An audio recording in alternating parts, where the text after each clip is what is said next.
Hello everyone.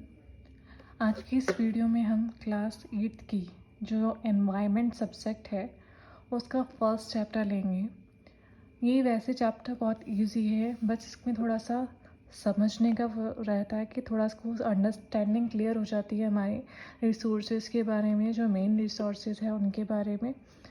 तो ये वैसे बहुत बेसिक एंड मैंने इसके नोट्स बहुत शॉर्ट में लिए हैं ताकि आपको ईजिली समझ में आ जाए इसमें क्या कहना चाह रहा है। और बाकी तो उसमें ऐसा मेन मुझे लगा नहीं कुछ ऐसा है समझने की चीज़ें। चलो स्टार्ट करते हैं हम अपना चैप्टर फर्स्ट है हमारा an introduction to resource. Resource के बारे में जो मेनली जो डिफ़ाइन करना होता है वो है।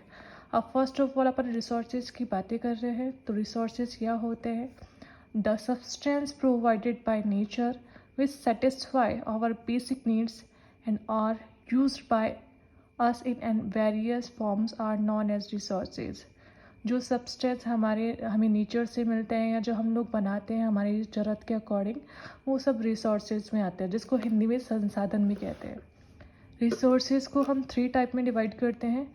किसी किसी बुक में ये 2 टाइप्स भी होते हैं, लेकिन हम इसको 3 में क्लासीफाई कर रहे हैं: natural, man made, human resources. अब नेचुरल में क्या होता है ना, नाम से पता चल रहा है। नेचुरल का मतलब जो चीज़ बिल्कुल प्राकृतिक तौर पे मिल रही है, नेचुरली मिल रही है, जिसको हम नहीं बना रहे हैं, वो एक्चुअली नेचुरल में ही आएगा। नेचुरल के भी 2 पार्टीशन होते हैं, 2 पार्ट्स में डिवाइड किया हुआ है।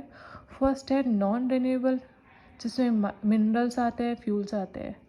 ठीक है, नॉन रिन्यूएबल को 2 पार्ट्स में डिवाइड किया गया है।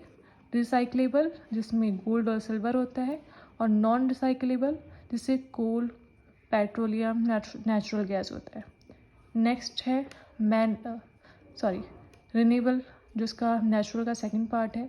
विंड हो गया, सोलर एनर्जी हो गई, वाटर हो गया। इसको हम 2 पार्ट्स में डिवाइड करते हैं, विंड, वाटर। सेकंड है फ्लोरा और फ्योना। अब बात करते हैं हमारे सेकंड है मैन मेड। मैन मेड में है जो भी है इंसान है, ह्यूमन बीइंग बनाता है, लाइक बिल्डिंग हो गई, कोई भी रोड्स हो गई, जो भी अपन कंस्ट्रक्ट करते हैं, जो मशीन्स वगैरह बनाते हैं, वो सब ह्यूमन ही बनाते हैं, हम लोग ही बनाते हैं। तो अपन लोग अपनी सुविधा के अकॉर्डिंग जो भी चीज़ बनाते हैं वो भी हमारे रिसोर्सेज जैसा काम करता है, तो वो मैन मेड में आया। और थर्ड है हमारा ह्यूमन रिसोर्स। ह्यूमन रिसोर्स मानव जो है अपने आप पे भी खुद ही एक रिसोर्स है, क्योंकि इसमें कैपेबिलिटी होती है सोचने की, समझने की। तो उस कैपेबिलिटी के अकॉर्डिंग उनमें एजुकेशन में देते हैं, उनको ट्रेनिंग देते हैं, ताकि वो और इम्प्रूवड हेल्थ होती है उनमें। ठीक है, तो इस तरीके से ये हमारा पूरा रिसोर्सेज का एक डायग्राम है कि हमारे मेन से 3 पार्ट्स में डिवाइडेड किया गया है। Natural, man made, human. Natural में नेचुरली जो भी नेचुरली जो चीज़ें होती है, रिसोर्सेज आता है, वो आता है। मैन मेड में जो भी ह्यूमन बीइंग बनाता है। थर्ड है ह्यूमन रिसोर्स, ह्यूमन खुद भी रिसोर्स। अब नेक्स्ट है हमारा, अब 1 बाय 1 सबका एक्सप्लेनेशन चल रहा है अपना। तो फर्स्ट है अपना natural resource. The resource which we get from natural are valuable and fulfill our needs in one way or the other, such as land, air and water are the called natural resource। जो हमेशा हमको अपने आप मिलते हैं, जिन्हें हम नहीं बनाते हैं, उनका एक प्रोसेस होता है। जैसे एयर का प्रोसेस होता है, जिसमें अपन ब्रीथिंग में जो गैसेस लेते हैं वो ऑटोमेटिक कैसे बनती है, तो इसमें अपना कोई रोल नहीं होता, जो अपने आप नेचुरली बनते हैं, तो उसको नेचुरल रिसोर्स करते हैं। The air we breathe, the soil where we grow plants, the water which we have in our lakes, ponds, oceans are precious natural resource. Second is human made.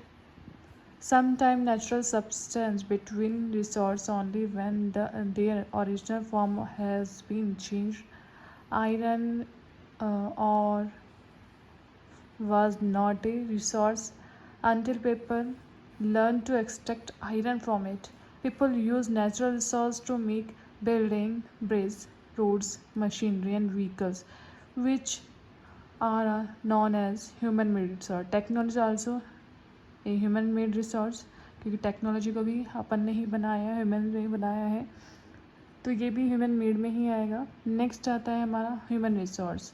People can make the best use of natural to create more resources when they have the knowledge, skill and technology to do so. That is why human beings are a special resource. Education and health help in making people a valuable resource. Next हमारा इसी का point है resource conservation, मतलब resource कैसे इसका बचाव करना चाहिए, क्यों करना चाहिए। Using resource carefully and giving them time to get renewed is called resource conservation.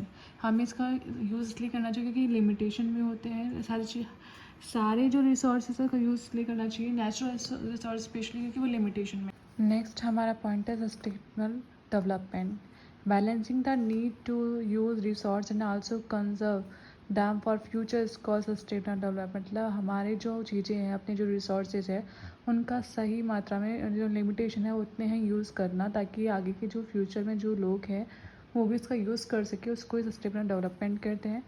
Some principle of sustainable development, अब मतलब इसके कुछ प्रिंसिपल्स है, कुछ सिद्धांत हैं जिसको फर्स्ट प्रिंसिपल है हमारा respect and care for all forms of life. Second is improve the quality of human life. Third is conserve the earth vitality and diversity, minimize the depletion of natural resource. Fifth is change personal attitude and practice towards the environment. And sixth is and enable communities to care for their own environment. ये जो हमारे first chapter के main points थे। बाकी सब books के according अलग अलग पॉइंट्स होते हैं। मेन पॉइंट्स हमने यहाँ डिस्कस किए।